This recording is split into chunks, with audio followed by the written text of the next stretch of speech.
Con la ayuda de Amandine, esta video reflexión es para el domingo 2 de enero, día de la Epifanía. Hermanos, hermanas de la parroquia San Esteban de Toronto, sean bienvenidos en mi casa de Carpentras. Hoy se trata del Evangelio según San Mateo, capítulo 2, versos 1 a 12. Nos encontramos en una escena de teatro.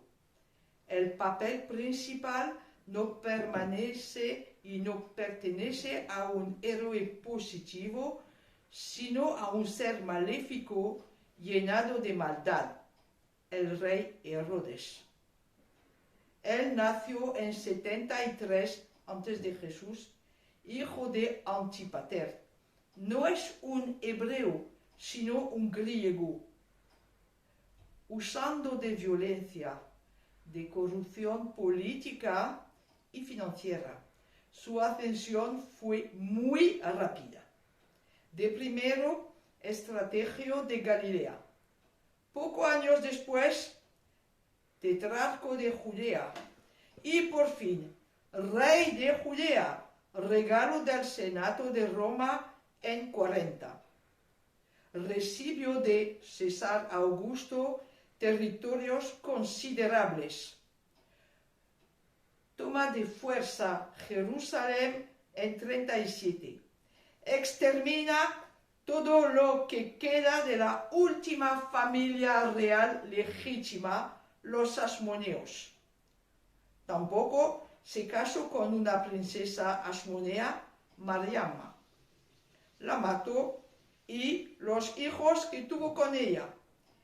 Después del asesino se vuelve loco, pone el cuerpo en un sarcófago de piedra con mucho miel y llora todos los días.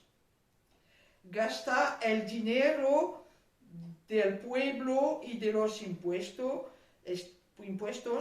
para construir palacios y ciudades.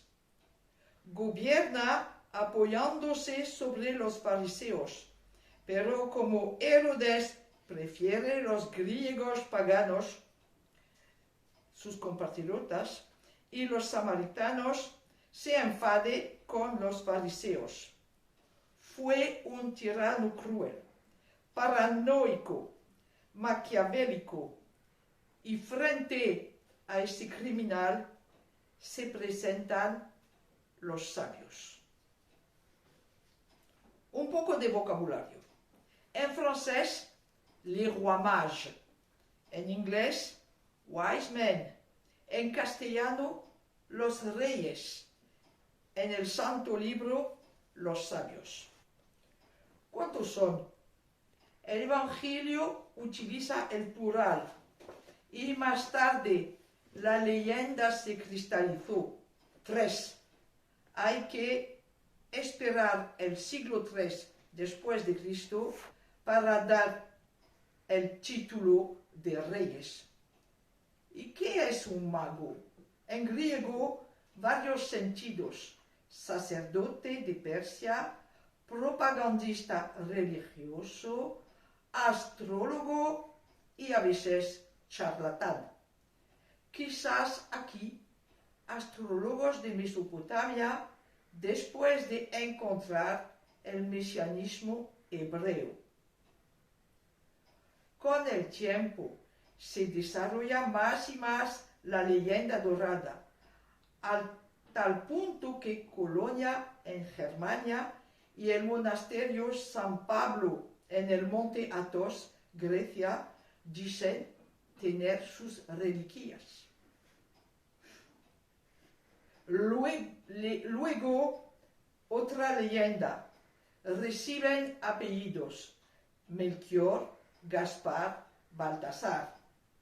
No lejos de Carpentras encontramos el pueblo de Les Baux-de-Provence. Los dueños del castillo, hoy arruinado, se hicieron heredores de Baltasar y dibujaron una estrella sobre su blasón y escudo de armas. La adoración de los sabios reyes, temática mayor en iconos, pinturas. Frente a un Herodes dangeroso, cada uno en Medio Oriente conocía Herodes. Frente a un grupo de sabios, una sencilla familia pobre, con un niño recién nacido. Nos canta el viejo villancicos, la Virgen lava pañales y los tiende en el romero. José, María no tienen mozos o mozas.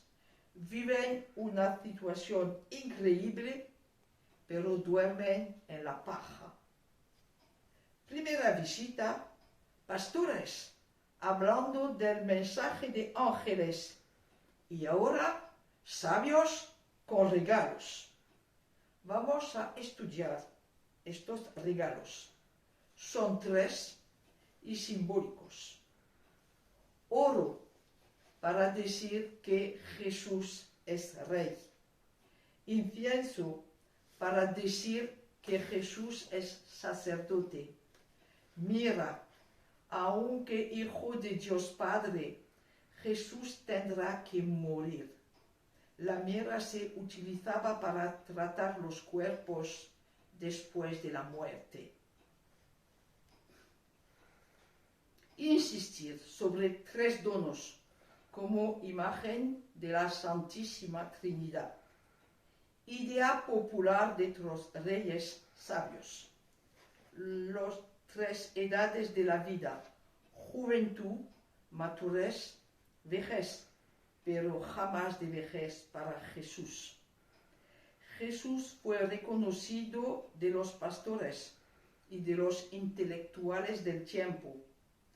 Va a padecer de los políticos en el futuro. Me gustaría compartir con vosotros y vosotras una oración de Lita Basset. Dios, ¿me esperas todavía?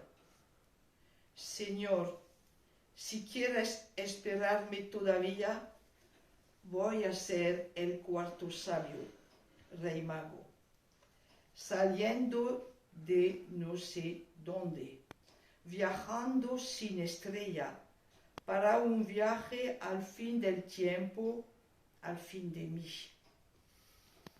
Cuando las tinieblas turban todo, cuando mi corazón se trastorna, cuando mi carrera no sé a dónde vas, tú me enseñas en la noche la estrella desconocida puesta para mí en el cielo. Dios, me dices que no perdió mi vida, este tiempo que mis sueños deseaban diferentes. Me dices lo que tú esperas de mí, porque la fiesta no empezará sin mí. Y voy a ser el cuarto sabio rey, saliendo de un viaje muy lejos en el tiempo.